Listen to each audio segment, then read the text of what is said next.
صلو علی الحبیب صلی اللہ تعالی علی محمد نیت المؤمن خیر من عملہ، مسلمان کی نیت اس کے عمل سے بہتر ہے۔ اللہ عز و جل کی رضا پانے اور ثواب کمانے کی غرض سے سلسلہ دیکھنے سے پہلے اچھی اچھی نیتیں فرما لیجئے۔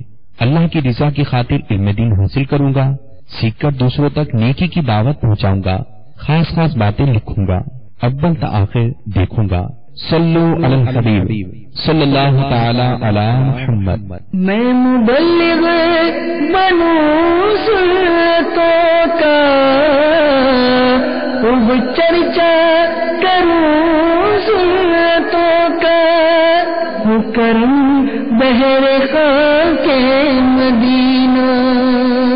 الحمدللہ رب العالمین، والصلاة والسلام على سيد الأنبياء والمرسلين، أما بعد، فأعوذ بالله من الشيطان الرجيم، بسم الله الرحمن الرحيم، الصلاة والسلام عليك يا رسول الله وعلى آلك وصحابك يا حبيب الله،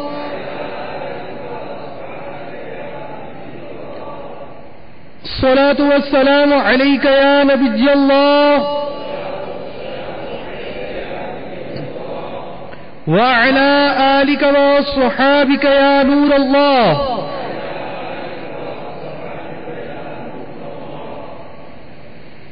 نویت سنت الاعتکاف،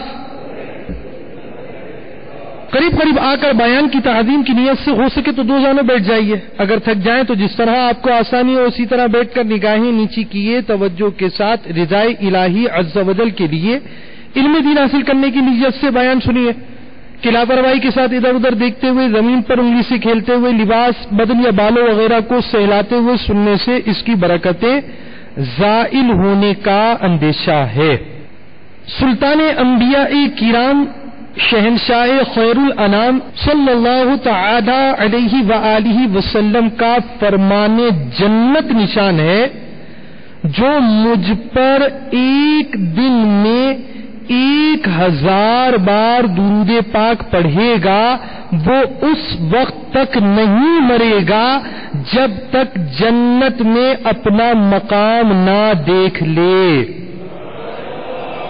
صلو علی الحبیب صلی اللہ تعالی علی محمد۔ میٹھے میٹھے اسلامی بھائیوں اور مدنی چینل کے ناظرین، اس سے پہلے کہ بیان کا باقاعدہ آغاز ہو، اللہ عز و جل کی رضا پانے اور ثواب کمانے کے لیے آئیے مزید اچھی اچھی نیتیں کر لیتے ہیں۔ سرکار مدینہ راحت قلب و سینہ فیض گنجینہ باعث نزول سکینہ صاحب معطر پسینہ صلی اللہ علیہ وسلم کا فرمان باقرینہ ہے، نیت المؤمن خیر من عملہ، یعنی مومن کی نیت اس کے عمل سے بہتر ہے۔ عالم نیت شیخ طریقت امیر اہل سنت حضرت علامہ مولانا محمد الیاس عطار قادری رضوی دامت برکاتہ العالیہ فرماتے ہیں، نیک کام بغیر اچھی نیت کے کار ثواب نہیں ہوتا۔ نیک کام میں جس قدر اچھی نیتیں زیادہ، اسی قدر ثواب بھی زیادہ۔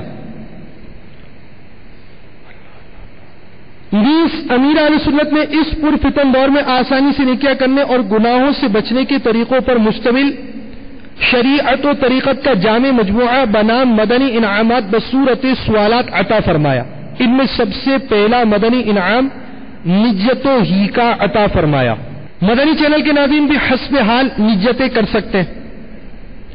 اللہ عز و جل کی رضا پانے اور ثواب کمانے کے لیے اچھی اچھی نیتیں کرتا ہوں، اول تا آخر بیان میں شریک رہوں گا۔ مدنی چینل کے ناظرین نیت کر لیں کہ اول تا آخر بیان یکسوئی کے ساتھ سنوں گا، موبائل فون بند رکھوں گا، نہ فون ریسیو کروں گا، نہ کسی کو فون کروں گا، نہ SMS کروں گا، نہ کسی کا میسج پڑھوں گا۔ بلا وجہ کپڑے، بدن، سر یا داڑھی وغیرہ کے بال سہلانے، دریوں سے دھاگے نوچنے، انگلی سے فرش پر کھیلنے، ادھر ادھر دیکھنے، باتیں کرنے، ٹیک لگانے، پردے میں پردہ نہ ہونے کی صورت میں گھٹنے کھڑے کر کر دوسروں کے لیے بد نگاہی کا باعث بننے، گھٹنوں پہ سر رکھنے، دوسروں کو اشارے کرنے، اٹھ کر چل پڑنے وغیرہ سے بچتے ہوئے علم دین کی تعظیم کی خاطر جہاں تک ہو سکا دو جانوں بیٹھ کر علم دین سمجھنے کے لیے نگاہیں نیچی کیے خوب کان لگا کر سنوں گا. صلو علی الحبیب اذکر اللہ توبوا الی اللہ وغیرہ سن کر ثواب کمانے اور صدا لگانے والے کی دل جوئی کے لیے نمایاں آواز میں جواب دوں گا. ضرورتاً سمٹ سرک کر دوسروں کے لیے جگہ کشادہ کروں گا. دھکا وغیرہ لگا تو صبر کروں گا. گھورنے جھڑکنے الجھنے سے بچوں گا. حسب موقع عز وجل صلی اللہ تعالی علیہ وآلہ وسلم رضی اللہ تعالی عنہ اور رحمت اللہ تعالی علیہ پڑھوں گا.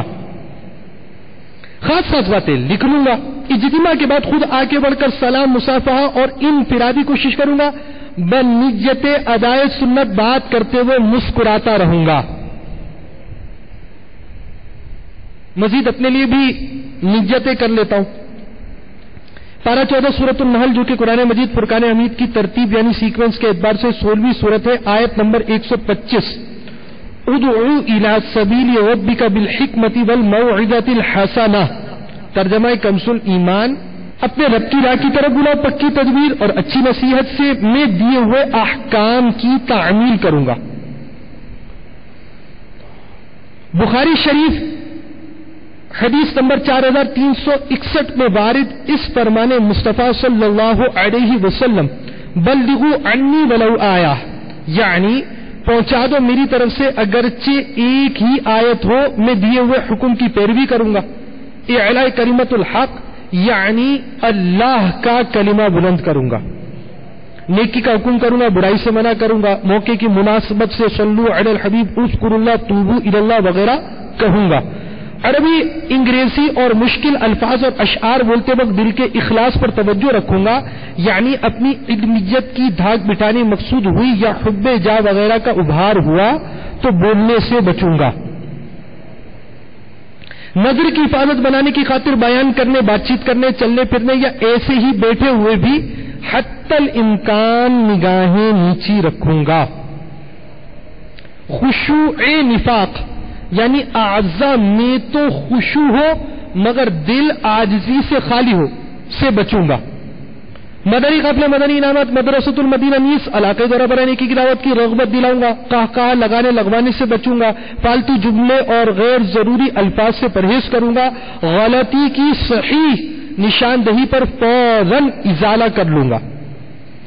آج کے بیان اور اب تک کی نیکیوں پر اللہ عز و جل کی رحمت سے ملنے والا ثواب بوسیلہ رحمت للعالمین برائے جناب رسالت مآب صلی اللہ علیہ وسلم انبیاء و مرسلین خلفاء راشدین امہات المؤمنین شہیدان و اسیران کربلا تمام صحابہ و تابعین و تبع تابعین ائمہ مجتہدین خصوصاً ائمہ اربعہ اور ان کے مقلدین سلاسل اربعہ کے مشائخ و مریدین مدنی قافلوں کے مسافرین مدنی انعامات کے عاملین اور تمام مؤمنات و مؤمنین و مسلمات و مسلمین کے ایصال کی نیت سے کروں گا. خصوصاً سرکار اعلی حضرت امیر اہل سنت خواجہ خواجگان خواجہ غریب نواز علیہ رحمت اللہ الوہاب کے ایصال کی نیت سے. صلو علی الحبیب صلی اللہ تعالی علی محمد. دعوت اسلامی کے اشاعتی ادارے مکتبۃ المدینہ کی مطبوعہ نیکی کی دعوت جو کہ فیضان سنت جلد دوم کا ایک باب 616 صفحات پر مشتمل شیخ طریقت امیر اہل سنت کی مایہ ناز تصنیف صفحہ 346 پر تاریخ الخلفاء کے حوالے سے نقل ہے. حضرت سیدنا عون بن معمر علیہ رحمت اللہ الاکبر کا بیان ہے کہ ایک روز حضرت سیدنا عمر بن عبد العزیز رضی اللہ عنہ نے اپنی زوجائے محترمہ رحمت اللہ تعالی علیہا سے فرمایا فاطمہ تمہارے پاس ایک درہم ہو تو دے دو آج انگور کھانے کا جی چاہ رہا ہے. انہوں نے عرض کی میرے پاس درہم کہاں؟ کیا آپ امیر المؤمنین ہو کر ایک درہم کی بھی حیثیت نہیں رکھتے؟ بے قرار ہو کر فرمایا انگور نہ کھانا اس سے کہیں زیادہ آسان ہے کہ کل میں جہنم کی زنجیریں پہنوں.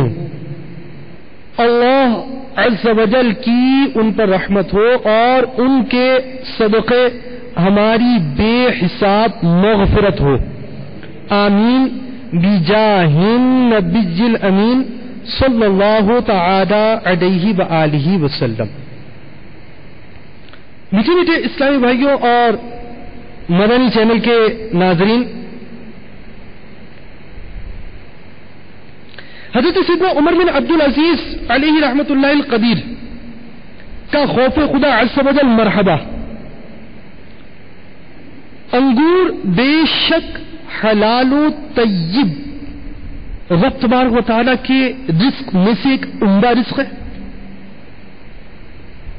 لیکن اللہ عز و جل کی نعمت اور بروز قیامت ہر نعمت کا حساب ہے. آپ رضی اللہ تعالیٰ عنہ خوف آخرت کے سبب انگور کھانے سے باز رہے. ایک طرف تھوڑی سی دیر کے لیے یہ تصور کیا جائے امیر المؤمنین تصرفات صرف اپنی ذات کے نہیں، علاقوں کے سارے مسلمانوں کے معاملات کے تصرفات کا اختیار، بیت المال آپ کے ماتحت، اور اتنا کچھ اختیار ہونے کے بعد رب تعالی کا ایسا اعلی خوف کہ ایک درہم کے حوالے سے بھی اپنے معاملات کو سمیٹ کر رکھنا. دوسری جانب ہمارا معاملہ کہ ایک سے ایک لذیذ نعمتیں چاہیے، کھانے کو، پینے کو، سونے کو، رہنے کو، یہاں تک کہ ہمیں کسی کے آگے رکھنے کے لیے برتن بھی عمدہ چاہیے، گھر بھی اچھا ہونا چاہیے، نظر بھی اچھا آئے، وہ بھی اچھا، چیزیں بھی پائیدار ہو، عمدہ لباس بھی ہونا چاہیے، بڑا بنگلہ بھی ہونا چاہیے. اور اس انداز سے ہماری زندگی کا ایک لمبا باب ہے. جبکہ پارہ 30 سورۃ التکاثر کی آخری آیت دعوت اسلامی کے اشاعتی ادارے مکتبۃ المدینہ کے مطبوعہ ترجمے والے پاکیزہ قرآن کنز الایمان مع خزائن العرفان صفحہ 1118 پر ارشاد ہوتا ہے ثم لتسألن يومئذ عن النعيم. ترجمہ کنز الایمان، پھر بے شک ضرور اس دن تم سے نعمتوں سے پرسش ہوگی. اکرمہ نے کہا کہ جب یہ آیت مبارکہ نازل ہوئی تو صحابہ کرام علیہم رضوان نے عرض کی یا رسول اللہ صلی اللہ علیہ وسلم، ہم کون سی نعمتوں میں، ہمیں تو جو کی روٹی اور وہ بھی صرف آدھا پیٹ نصیب ہوتی ہے. وہی آئی، کیا تم جوتے نہیں پہنتے، ٹھنڈا پانی نہیں پیتے؟ یہ بھی نعمتیں ہیں. حضرت مولا کائنات علی المرتضی شیر خدا قدم اللہ تعالی وجہہ الکریم نے مذکورہ آیت کی تفسیر میں فرمایا جس سے گندم یعنی گیہوں کی روٹی کھائی اور فرات کا ٹھنڈا پانی پیا، نیز رہنے کے لیے مکان بھی ہو، یہ وہ نعمتیں ہیں جن کے متعلق سوال ہوگا. جلیل القدر تابعی حضرت سیدنا امام مجاہد علیہ رحمت اللہ الواحد نے اس آیت مبارکہ کے بارے میں فرمایا کہ اس سے دنیا کی ہر لذت والی شے مراد ہے. صد الافاضل حضرت علامہ مولانا سید محمد نعیم الدین مراد آبادی علیہ رحمت اللہ الہادی فرماتے ہیں جو اللہ عز و جل نے تمہیں عطا فرمائی تھی، نعمتیں جو اللہ نے تمہیں عطا فرمائی تھی، صحت و فراغ یعنی خوشحالی، امن و عیش، مال وغیرہ جن سے دنیا میں لذتیں اٹھاتے تھے، پوچھا جائے گا یہ چیزیں کس کام میں خرچ کی، ان کا کیا شکر ادا کیا، اور ترک شکر پر عذاب کیا جائے گا۔ میٹھے میٹھے اور پیارے پیارے اسلامی بھائی اور مدنی چینل کے ناظرین، اللہ تعالی کی نعمتیں اس قدر زیادہ کہ بندہ شمار کرنا چاہے تو کر نہ سکے، غور کرنا چاہے تو عقل دنگ ہو جائے۔ انسان کا ایک نظام، انسان کا چلنا، اس کے لیے اس کو پیر چاہیے، انسان کا سوچنا اس کے لیے ذہن چاہیے، انسان کا دیکھنا اس کے لیے آنکھ چاہیے، بولنا اس کے لیے زبان چاہیے، کھانے کے لیے چبانے کے لیے دانت چاہیے، ذائقہ چکھنے کے لیے زبان کے اندر وہ صلاحیت ہونی چاہیے کہ جو ذائقہ چکھ سکے۔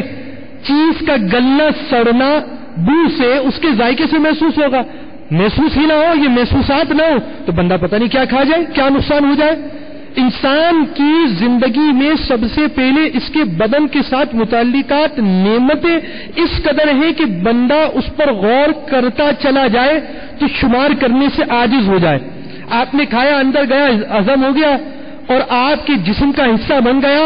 اللہ تعالیٰ نے انسان کے اس جسم کے اندر کتنی نعمتیں دی ہیں، اور پھر یہ نعمتیں بھی دو طرح کی ہوتی ہیں۔ مفسر شہیر حکیم الامت حضرت مفتی احمد یار خان علیہ رحمت اللہ المنان فرماتے ہیں، اسی آیت کے تحت ارشاد فرماتے ہیں کہ نعمتیں دو طرح کی ہیں، کسبی اور وہبی۔ کسبی نعمت یعنی اپنی کوشش سے حاصل کردہ نعمت، مثلا بندہ کماتا ہے، پکاتا ہے، کوئی چیز لے کر آتا ہے، خریدتا ہے، مال خرچ کر کر کوئی چیز حاصل کرتا ہے۔ اب اسے جو نعمت حاصل ہوئی، مثلا مٹھائیاں، لذیذ غذائیں، ٹھنڈے مشروبات، عمدہ ملبوسات، اعلی لباس، دولت، سلطنت وغیرہ، ان کے بارے میں 3 سوالات ہوں گے۔ نمبر 1، کہاں سے حاصل کی؟ نمبر 2، کہاں خرچ کی؟ نمبر 3، اس کا کیا شکر ادا کیا؟ دوسری نعمتیں وہبی نعمتیں، یعنی اللہ کی عنایت کی ہوئی وہ نعمتیں جس میں بندے کی کوشش کا دخل نہیں ہے، جیسا کہ چاند، سورج، ہاتھ، پاؤں، آنکھ، کان وغیرہ۔ ان کے بارے میں 2 سوالات ہوں گے، کہاں خرچ کی، اس کا کیا شکر ادا کیا، اللہ تعالیٰ کی کس قدر نعمت ہے۔ اب جب اللہ کی نعمت ہے، ایک انسان دوسرے انسان کے ساتھ بھلائی کرتا ہے، ایک مخلوق دوسرے مخلوق کے ساتھ اچھائی کرتی ہے، ایک رشتہ دار دوسرے رشتہ دار کے ساتھ ایک اچھا سلوک اختیار کرتا ہے، اس کے عوض میں اچھا سلوک مل جاتا ہے، اس کے عوض میں اس کا کوئی نفع ہوتا ہے، اس کے عوض میں اس کو دعا مل جاتی ہے۔ اور اللہ تعالیٰ نے طرح طرح کی نعمتیں دی، وہ ایسی اعلیٰ ذات ہے کہ ساری کائنات مل کر اسے سجدہ کرے تو اس پر کوئی احسان کرنے والا نہیں ہے۔ وہ ایسی اعلیٰ ذات ہے کہ ساری مخلوق مل کر اس کی شکر گزاری اطاعت میں مصروف ہو جائے تب بھی کوئی اس پر احسان کرنے والا نہیں ہے، اور اسے کسی چیز کے فائدے کی حاجت ہی نہیں ہے۔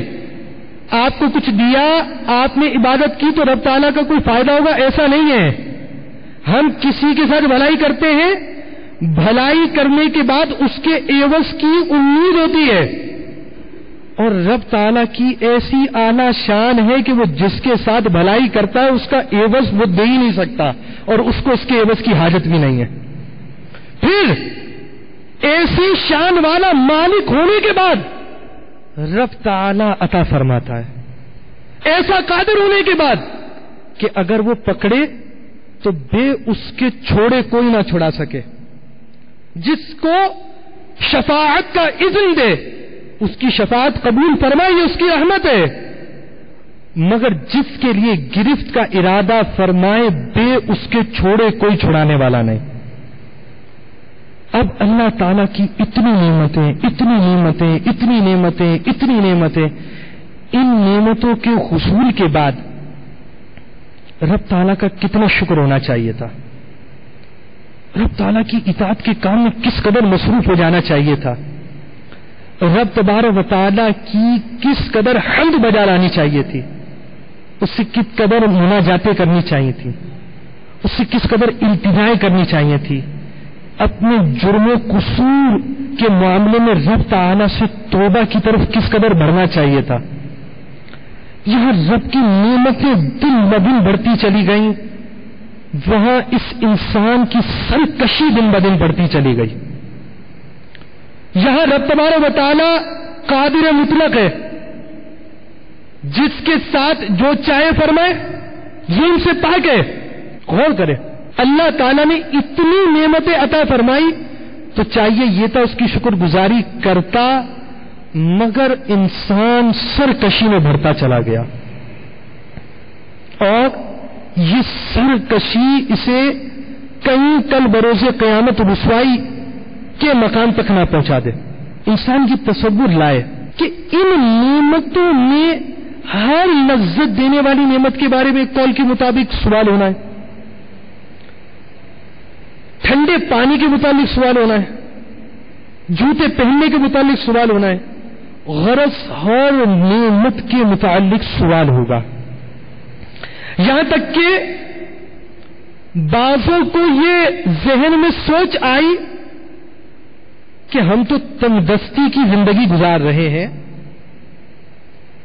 جو کی روٹی پر، اور وہ بھی پیٹ بھر کر نہیں کھاتے، پانی پیتے ہیں، اور جو کی روٹی نامکمل کھانے کو ملتی ہے، کیا اس پر بھی بحث پرس ہوگی، پوچھا جائے گا، سوال ہوگا؟ تو رب تعالی کی طرف سے جو آنے والی نعمتیں وہ گنوائی گئیں کہ اگر ایک چیز میں مصیبت ہوتی ہے دوسری چیز میں راحت ہوتی ہے۔ انسان کے رزق میں کمی ہے، جسم پورا ہوتا ہے، ہاتھ سلامت ہوتے ہیں، آنکھیں سلامت ہوتی ہیں، آپ کا جسم سلامت ہے، آپ معذور ہیں، ٹانگ ٹوٹی ہے، دوسرے کی آنکھ پھوٹی ہے۔ اسی طرح ہر مصیبت والا اپنے سے بڑے مصیبت والے کو دیکھے۔ بعض افراد کینسر کے مرض کے مبتلا ہوتے ہیں، بعض وہ ہوتے ہیں جو سننے اور بولنے سے محروم ہوتے ہیں۔ اگر ایک جگہ مصیبت ہوتی ہے دوسری جگہ راحت بھی ہوتی ہے، ایک جگہ تنگی ہوتی ہے دوسری جگہ آسانی ہوتی ہے، تو تنگی والا بھی کس قدر بختور ہے کہ وہ ایک آزمائش میں ہے، اگر صبر کرے تو رب کی رحمت سے اجر پائے گا، صبر سے کترائے گا تو اجر کی نعمت سے محرومی پائے گا۔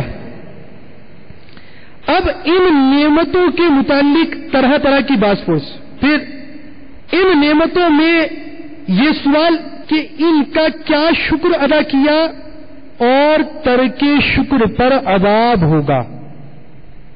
میٹھے میٹھے اسلامی بھائیوں اور مدنی چینل کے ناظرین،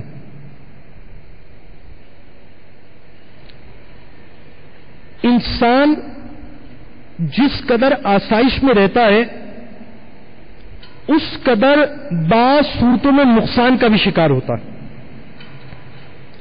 چنانچہ دعوت اسلامی کے اشاعتی ادارے مکتبۃ المدینہ کی مطبوعہ 504 صفحات پر مشتمل کتاب منہاج العابدین صفحہ 141 پر حجت الاسلام حضرت سیدنا امام ابو حامد محمد بن محمد غزالی علیہ رحمت اللہ العالی فرماتے ہیں، منقول ہے، بے شک سکرات موت کی شدت دنیا کی لذتوں کے مطابق ہے۔ تو مصیبت و پریشانی والا دنیا میں مصیبتیں اٹھا رہا ہے، پریشانی اٹھا رہا ہے، تندرستی کا شکار ہے، طرح طرح کے مصائب کا شکار ہے، تو یہ مصائب ختم ہونے والے، دنیا کے اندر، دنیاوی زندگی کے اندر جب یہ زندگی منقطع ہو گئی، آپ کی جان ختم ہو گئی، یہ مسائل، یہ تکلیف، یہ شدتیں، یہ پریشانیاں یہ دور ہو گئیں، مگر آخرت کے معاملات ابھی باقی ہیں۔ اور دوسری طرف وہ شخص زندگی راحت میں ہے، مصیبت کچھ نہیں ہے، بیماری کچھ نہیں ہے، فراغی ہے، مال زائد ہے، اولاد تابع فرمان ہے، گھر میں وسعت ہے، ہر طرح سے سکون میں ہے، اس کو ڈر جانا چاہیے۔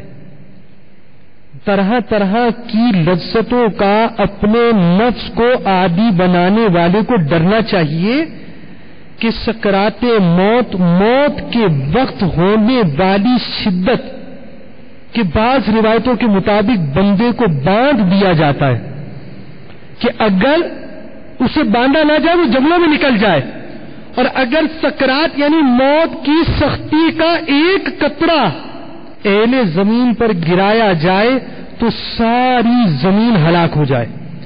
اس قسم کی شدت میں، تکلیف میں زیادتی کا سبب ساری وہ نعمتیں بنیں گی کہ جس شخص کو دنیا کی جتنی زیادہ لذتیں ملی ہوں گی، موت کے وقت اس کی روح اس قدر تکلیف کے ساتھ نکالی جائے گی۔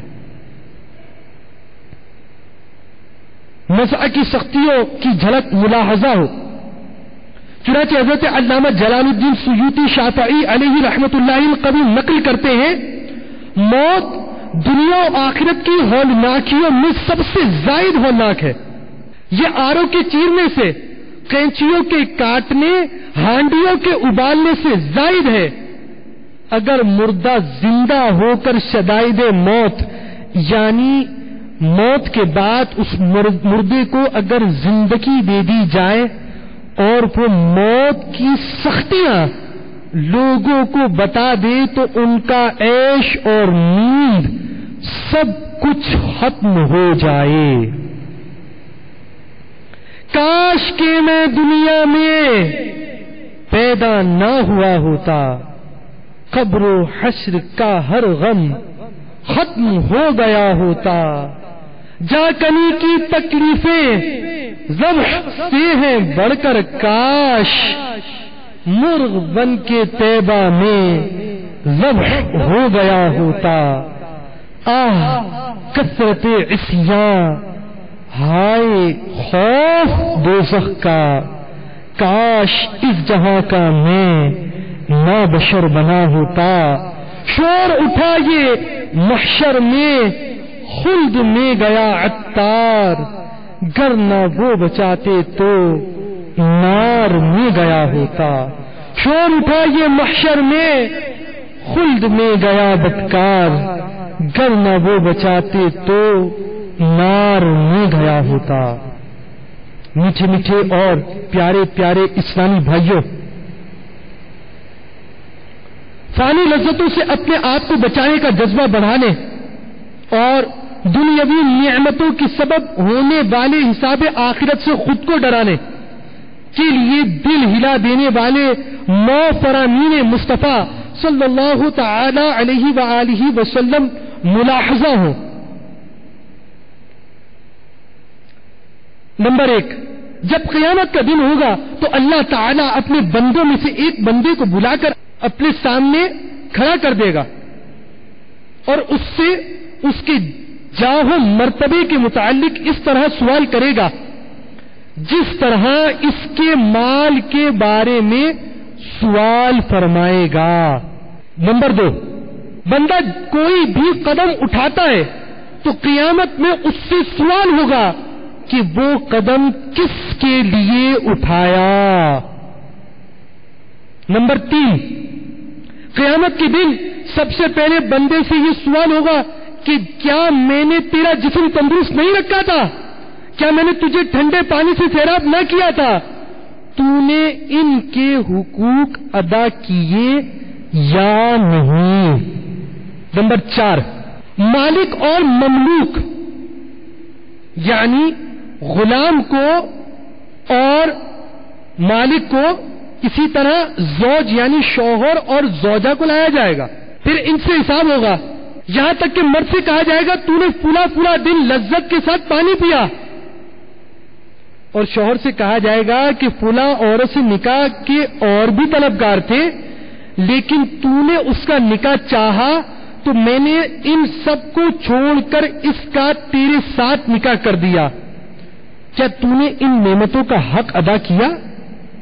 5، قیامت میں مومن سے ہر عمل کا سوال ہوگا، یہاں تک کہ اس سے اپنی آنکھوں میں سرما ڈالنے کے متعلق بھی سوال کیا جائے گا۔ 6، بندہ جو خطبہ پڑھتا یعنی وعظ اور بیان کرتا ہے اس کے بارے میں بھی اس سے سوال ہوگا کہ اس سے تیرا کیا ارادہ تھا۔ 7، جو شخص کسی شے کی جانب بلائے گا قیامت کے دن اس سے اس کی دعوت یعنی بلانے کے ساتھ کھڑا کیا جائے گا، خواہ ایک ہی آدمی کو دعوت کیوں نہ دی۔ اس روایت میں خروج کی طرف اشارہ ہے، مثلا نیکی کی دعوت محض رضائے الہی عز و جل کے لیے دی تھی یا کوئی اور مقصد تھا، انفرادی کوشش کرنے والے مبلغین بھی غور فرمائیں۔ 8، قسم ہے اس ذات کی جس کے قبضہ قدرت میں میری جان ہے، تم جس نعمت کے متعلق قیامت میں سوال کیے جاؤ گے وہ ٹھنڈا سایہ اور عمدہ کھجور اور ٹھنڈا پانی ہے۔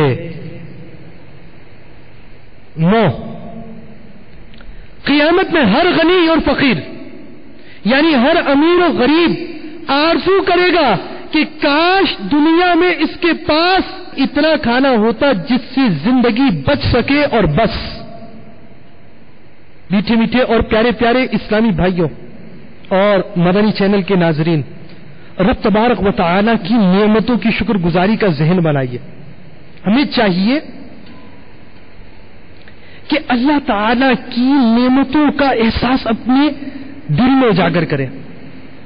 اللہ تعالی کی بہت سی نعمتیں، کس نعمت کو شمار کیا جائے، کس نعمت کا شکر ادا کیا جائے، اپنی زندگی کے بارے میں غور و خوض کرے۔ اللہ نے لباس کی نعمت دی، میں نے کس قسم کا لباس اختیار کیا؟ اللہ نے طاقت دی، کیا میں مسجد کی طرف اس طاقت کے ذریعے پہنچتا ہوں، نماز پنجگانہ ادا کرتا ہوں؟ کیا میں اللہ تعالیٰ کی اطاعت و عبادت کی طرف جاتا ہوں؟ کیا میں صرف فرائض واجبات کی تکمیل ہی تک محدود ہوں یا نوافل کی طرف میرا ذہن بڑھتا ہے؟ تہجد ادا کر پاتا ہوں، اشراق چاش کے نوافل پڑھتا ہوں، اوابین پڑھتا ہوں، صلاۃ و توبہ پڑھتا ہوں؟ کیا میں کچھ چند درود پاک ہی پڑھ لیتا ہوں یا نہیں؟ کیا میں اپنے گھر والوں کی اصلاح کا کام کرتا ہوں یا نہیں کرتا؟ دوسروں کو نیکی کی دعوت عام کرنے والا ہوں یا نہیں؟ اللہ تعالیٰ نے بن میرے مانگے مجھے ایمان کی دولت عطا فرمائی، تو کیا میں اس کی شکر گزاری کے لیے دین کی کچھ خدمت کرتا ہوں یا نہیں؟ میں اپنے گھر والوں کو دنیاوی راحت دیکھنے کی سوچتا ہوں، مکان دینے کی سوچتا ہوں، گھر کے اندر اگر لائٹ جاتی ہے یو پی ایس فراہم کرنے کی سوچتا ہوں، جنریٹر کی سوچتا ہوں، اے سی کی سوچتا ہوں، طرح طرح کی سہولیات کو فراہم کرنے کا ذہن رکھتا ہوں۔ کیا میں نے ان کی آخرت کی بہتری کے لیے کبھی قرآن مجید فرقان حمید پڑھنے پڑھانے کا اہتمام کیا؟ کیا کبھی میں نے اپنی اولاد سے 6 کلمے بھی سنے؟ کیا اللہ نے مجھے یہ جو اولاد کی نعمت دی اور اللہ کی ہر نعمت عطیہ ہے، میں نے اس نعمت کی شکر گزاری کے اندر اپنی اولاد کی کچھ دینی تربیت کی؟ کیا میں نے اپنے والدین کی خدمت گزاری کی؟ کیا میں نے اپنے مال کی زکوٰۃ دی؟ کیا میں نے اپنے جسم کی زکوٰۃ دے کر فرض روزے رکھے؟ کیا میں رب تعالیٰ کی اطاعت میں مصروف ہو کر نماز پنجگانہ کا عادی، جماعت کا عادی، مسجد میں آنے کا عادی بن گیا؟ کیا میں نے نماز کے مسائل سیکھ لیے؟ کیا میں اگر تجارت کے ساتھ وابستہ ہوں تو اس کی ضروری احکام، فرض احکام کو سیکھ سکا؟ کیا اگر میں ملازم ہوں تو میں نے اجارے کے، اجیر کے مسائل کو سیکھ لیا؟ اگر میں پڑوسی ہوں تو پڑوسی کے حقوق کے بارے میں شناسی حاصل کی؟ کیا میں نے ازدواجی زندگی کے حوالے سے ضروری مسائل کو سیکھا؟ کیا میں نے فرض واجب علوم علوم کو حاصل کیا؟ کیا میں نے عقائد اسلامیہ کی صحیح معلومات حاصل کی؟ ان معلومات کو جن کو معلومات کو حاصل کرنا مجھ پر فرض ہے، اپنے نظریات کی درستی کے لیے کوشش کی؟ کیا میں نے اپنے فرائض قلبیہ اپنے دل کے ساتھ متعلق علوم کو حاصل کرنے کی کوشش کی؟ کیا حسد، تکبر، وعدہ خلافی سے بچنے کی کوشش میں اس علم کو حاصل کیا؟ کیا میں غیبت، بدگمانی کی تعریفات کو جانتا ہوں؟ غرض اللہ تعالی کی نعمتوں کی شکر گزاری کے اندر ایک مسلمان ہونے کی حیثیت سے میرا عملی کردار کیا ہے، میری زبان کا کردار کیا ہے، میرے ہاتھوں کا کردار کیا ہے، میری آنکھ کا کردار کیا ہے، میرے جسم کا کردار کیا ہے، میرا اگر میرے بھائی سے تعلق ہے تو اس تعلق میں جو مجھے نعمت کا حصول ہے اس نعمت کی شکر گزاری کی تکمیل کے لیے میرا کردار کیا ہے، میرا اولاد سے تعلق ہے، اولاد کی نعمت کا حصول ہے، اس نعمت کے حصول کے بارے میں میری شکر گزاری کے متعلق کیا کردار ہے، اس نعمت کے متعلق جو کاروبار کی صورت میں دی گئی اس نعمت کی شکر گزاری کے اندر میرا کیا کردار ہے۔ غرض آنکھ کھلنے سے لے کر آنکھ بند ہونے تک جس لمحے جس سے تعلق ہوتا ہے رب تعالی کی نعمتوں کا حصول ہوتا ہے، ان پائی جانے والی نعمتوں کے اندر میرا شکر گزاری کے معاملے میں کیا کیا کیا کیا کردار ہے۔ اتنی نعمتیں ہمارے ساتھ ہیں، رب کی شکر گزاری کیسے کریں، رب کی اطاعت کیسے کریں، اپنا جدول کیسے بنائیں، اپنے معاملات کو کیسے پرکھیں، اپنا احتساب کیسے کریں، اپنی قلبی بیماریوں کو کس طرح دور کریں، اپنے فرائض علوم کی تکمیل کیسے کریں۔ الحمدللہ عز و جل دعوت اسلامی کا مدنی ماحول ہمیں یہ سوچ دیتا ہے، فکر آخرت کی سوچ دیتا ہے۔ آپ گھر والے گھر کے اندر آپ مدنی ماحول بنانا چاہتے ہیں، گھر میں ان مدنی پھولوں پر عمل فرمائیے، والدین کی یوں خدمت کیجیے۔ امیر اہل سنت نے یہ بھی مدنی انعام دے دیا۔ آپ پڑوسی ہیں، پڑوسی کے معاملے میں نگاہوں کی حفاظت کیجیے۔ انسان کو جسم کی اعلیٰ نعمت حاصل ہوئی، اس کی شکر گزاری کے لیے نماز کا مدنی انعام دے دیا، اصلاح نیت کا مدنی انعام دے دیا، کھانے کے متعلق مدنی انعامات دے دیے، مطالعے کے متعلق مدنی انعامات دے دیے، اور پھر ایک اتنا پیارا مدنی انعام دیا کہ اگر حقیقی معنی میں اور آپ اس مدنی انعام کے عامل بن جائیں، رب کی شکر گزاری کا ذہن بن جائے گا، رب کی شکر گزاری کی سوچ بن سکتی ہے۔ اگر رب تعالی کی رحمت شامل حال رہے تو 72 مدنی انعامات میں سے 15واں مدنی انعام، کیا آج آپ نے یکسوئی کے ساتھ کم از کم 12 منٹ فکر مدینہ یعنی اپنے اعمال کا محاسبہ کرتے ہوئے جن جن مدنی انعامات پر عمل ہوا، رسالے میں ان کی خانہ پوری فرمائی یا نہیں؟ یہ مدنی انعامات یہ شریعت و طریقت کا جامع مجموعہ جس میں فرائض، واجبات، سنن و مستحبات اور چند تنظیمی معاملات وغیرہ شامل ہیں۔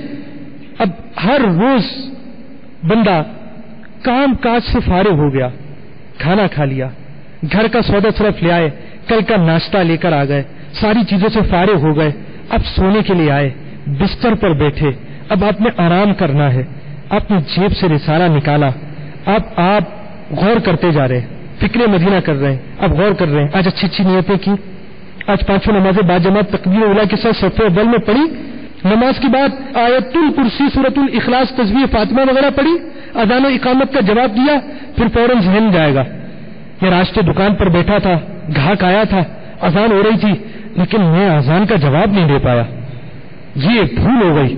اب یہ ایسا مبلغ ہے جو آپ کے پورے جدول کا خود محاسبہ کر رہا ہے، شجرے کے اوراد و وظائف، مسلمانوں کو سلام، آپ جی سے کلام، چھینک آئے تو الحمدللہ کہنا، اسی طرح نعمت دیکھ کر کوئی چیز پسند آئے تو ماشاء اللہ کہنا، سلام کا جواب دینا، چھینک کا جواب دینا، مٹی کے برتن میں کھانا کھانا، قرآن مجید فرقان حمید پڑھنے کی اصلاح کرنا، کتب و رسائل کا مطالعہ کرنا، صلاۃ التوبہ پڑھنا، چٹائی پر سونا، سنت قبلیہ پڑھنا، تہجد اشراق چاش پڑھنا، تحیت الوضو مسجد پڑھنا۔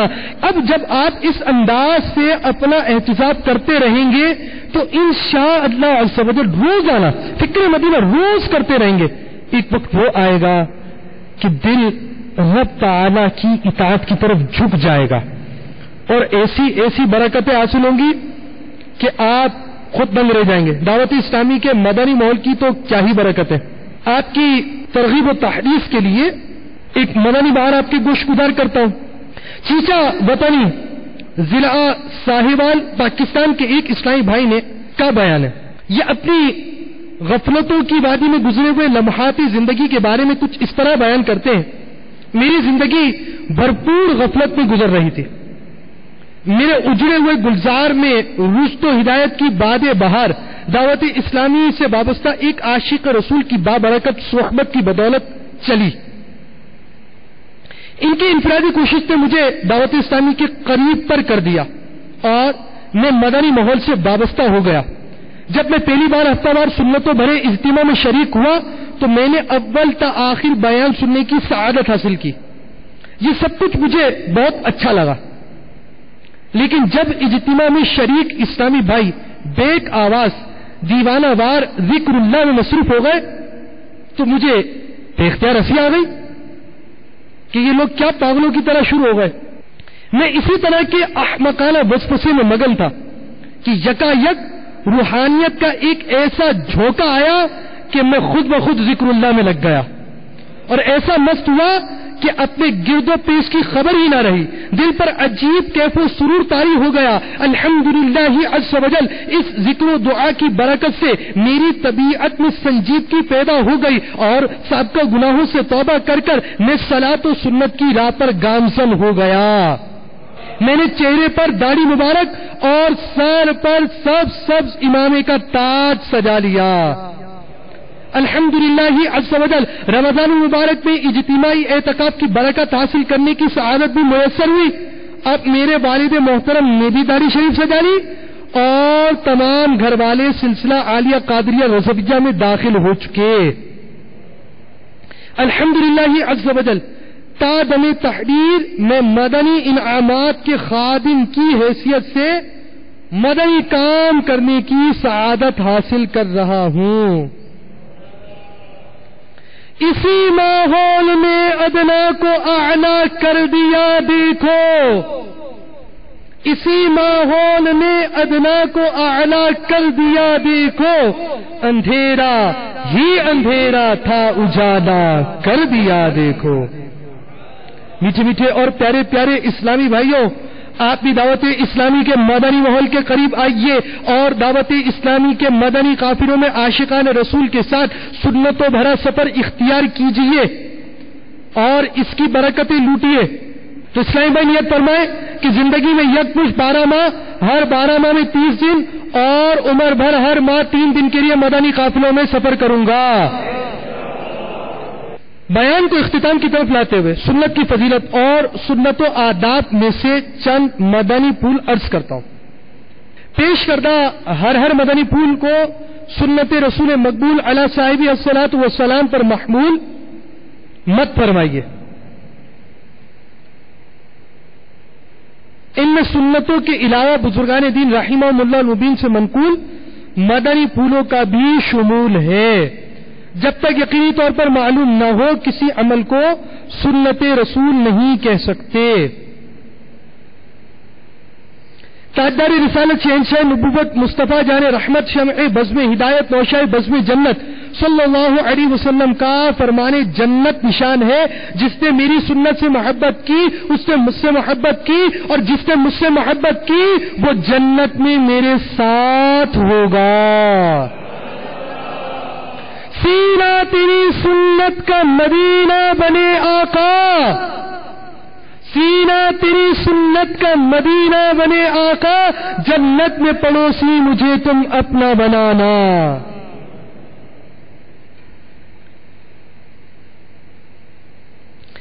السلام علیکم کے 11 حروف کی نسبت سے سلام کے 11 مدنی پھول. مسلمان سے ملاقات کرتے وقت اسے سلام کرنا سنت ہے. مکتبۃ المدینہ کی مطبوعہ باہری شریعت حصہ 16 صفحہ 102 پر لکھے ہوئے جزئیے کا خلاصہ ہے. سلام کرتے وقت دل میں یہ نیت ہو کہ جس کو سلام کرنے لگا ہوں اس کا مال اور عزت و آبرو سب کچھ میری حفاظت میں ہے اور میں ان میں سے کسی چیز میں دخل اندازی کرنا حرام جانتا ہوں. دن میں کتنی بار ملاقات ہو، ایک کمرے سے دوسرے کمرے میں بار بار آنا جانا ہو، وہاں موجود مسلمانوں کو سلام کرنا کار ثواب ہے، سلام میں پہل کرنا سنت ہے، سلام میں پہل کرنے والا اللہ عز و جل کا مقرب ہے، سلام میں پہل کرنے والا تکبر سے بری ہے، جیسا کہ میرے مکی مدنی آقا میٹھے میٹھے مصطفیٰ صلی اللہ علیہ وسلم کا فرمان باصفا ہے، پہلے سلام کرنے والا تکبر سے بری ہے۔ سلام میں پہل کرنے والے پر 90 رحمتیں اور جواب دینے والے پر 10 رحمتیں نازل ہوتی ہیں۔ السلام علیکم کہنے سے 10 نیکیاں ملتی ہیں، ساتھ ہی ورحمت اللہ بھی کہیں گے تو 20 نیکیاں ہو جائیں گے، اور وبرکاتہ کا شامل کریں گے تو 30 نیکیاں ہو جائیں گی۔ بعض لوگ سلام کے ساتھ جنت المقام اور دوزخ الحرام کے الفاظ بڑھاتے ہیں، یہ غلط طریقہ ہے، بلکہ من چلے تو معاذ اللہ عز و جل یہاں تک بک جاتے ہیں آپ کے بچے ہمارے غلام۔ میرے آقا اعلی حضرت امام اہل سنت مولانا شاہ امام احمد رضا خان علیہ رحمت الرحمان فتاوی رضویہ جلد 22 صفحہ 409 پر فرماتے ہیں کم از کم السلام علیکم، اور اس سے بہتر ورحمت اللہ، اور سب سے بہتر وبرکاتہ، اور اس پر زیادت نہیں۔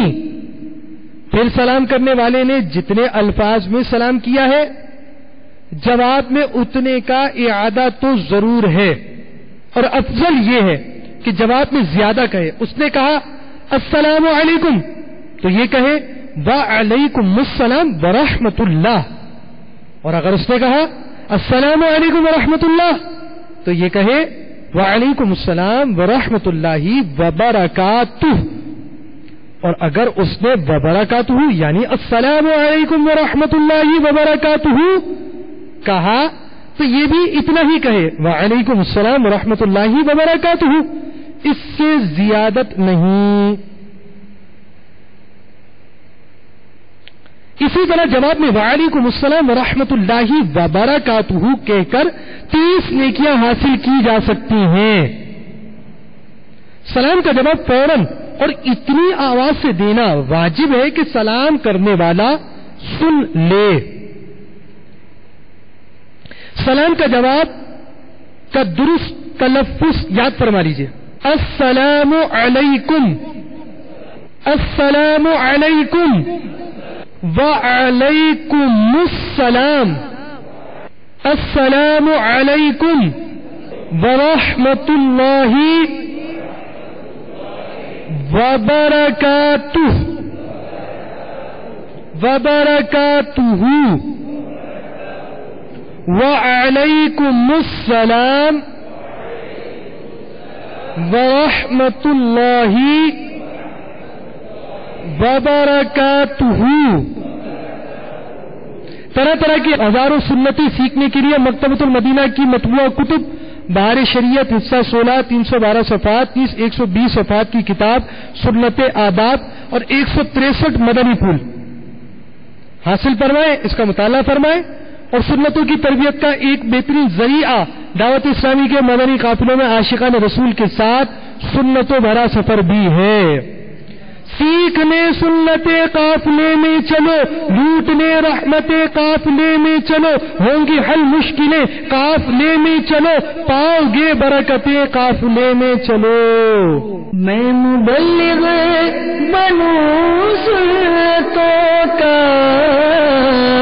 خوب چرچا کروں سنتوں کا، کرم بہر خاک مدینہ۔ صلو علی الحبیب صلی اللہ تعالی علی محمد۔ آپ نے جو ابھی سلسلہ ملاحظہ فرمایا اس کے بارے میں اپنے تاثرات اور مدنی مشورے 03012612 پر SMS یا feedback@madanichannel.tv پر میل کر سکتے ہیں۔